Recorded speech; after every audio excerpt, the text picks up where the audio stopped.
महारांनी संघर्ष निवडला म्हणून महारांची प्रगती झाली। महारांनी अंधश्रद्धा सोडली म्हणून महारांची प्रगती झाली। आरक्षण उपवर्गीकरणाच्या विरोधात परखड मत मांडलं, एका मुद्द्याची चिरफाड करत धाडसी भाषण केलं। हीच आहे आंबेडकरवादी ताकद। शिक्षणाची ताकद दाखवणारे भाषण नक्की पहा। पण आपलेच काही मातंग बांधव म्हणत आहेत की फक्त महारांनीच आरक्षण खाल्लं आमचं, महाराज पुढे गेले आणि आम्ही मात्र मागच राहिलो। डॉक्टर बाबासाहेब आंबेडकरांनी 59 जातींना समान आरक्षण दिलं। मांगाला दिलं, महाराला दिलं, चांबाराला दिलं, ढोराला दिलं, कुंभाराला दिलं, भंगीला दिलं, सगळ्यांना दिलं। काय एकट्या महारांनाच दिलं? सगळ्यांना अधिकार समान होते, हक्क समान होते, कायदा समान होता। इतकंच काय तर संधी समान होत्या। मग फक्त महाराज का पुढे गेले? फक्त महारांचीच का प्रगती झाली? याचा विचार करा, याचं अवलोकन करा।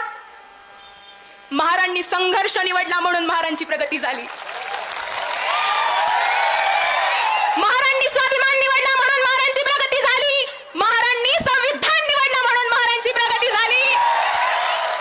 महारांनी अंधश्रद्धा सोडली म्हणून महारांची प्रगती झाली। महारांनी शिक्षणाची कास धरली म्हणून महारांची प्रगती झाली। महारांनी पुस्तकं निवडली म्हणून महारांची प्रगती झाली। चैत्यभूमी आणि दीक्षाभूमीला एकाच दिवशी करोडो रुपयांची पुस्तकं विकत घेणारी ही जात आहे।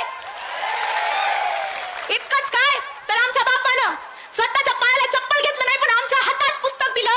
आणि आमच्या माईनं सणावाराला नवीन साडी घेतली नाही, पण आमच्या हातात कलम दिली। म्हणून या महारांची प्रगती झाली, म्हणून महारांची प्रगती झाली। तुम्ही करा ना बरोबरी आमची, करा ओव्हरटेक आम्हाला। शिक्षणानं बरोबरी करा, उपवर्गीकरणानं बरोबरी होत नसते मित्रा, शिक्षणानं बरोबरी कर। उपवर्गीकरणाने बरोबरी होत नसते मित्रा, शिक्षणानं बरोबरी कर। अण्णाभाऊ लहुजी मोठेच मित्रा, बाप मात्र आंबेडकरच मान्य कर। वेळेचा अभाव आहे त्यामुळे मी थोडक्यात बोलन। आज आम्ही इथं कोणाचाही विरोध करण्यासाठी उभे नाहीत, पण आम्ही आमच्या हक्काच्या रक्षणासाठी नक्की उभे आहोत। आमचा विरोध कोणत्याही समाजाविरुद्ध नाही, आमचा संघर्ष कोणत्याही समाजाविरुद्ध नाही, पण आमचा संघर्ष आहे धोरणाविरुद्ध, अन्यायाविरुद्ध आणि आमच्या भविष्याचा खेळ करणाऱ्या प्रत्येक निर्णयाविरुद्ध। आज आम्ही इथं कोणाचाही हक्क हिरावून घेण्यासाठी उभे नाहीत, पण आमचा आवाज दाबला जाऊ नये म्हणून नक्की उभे आहोत।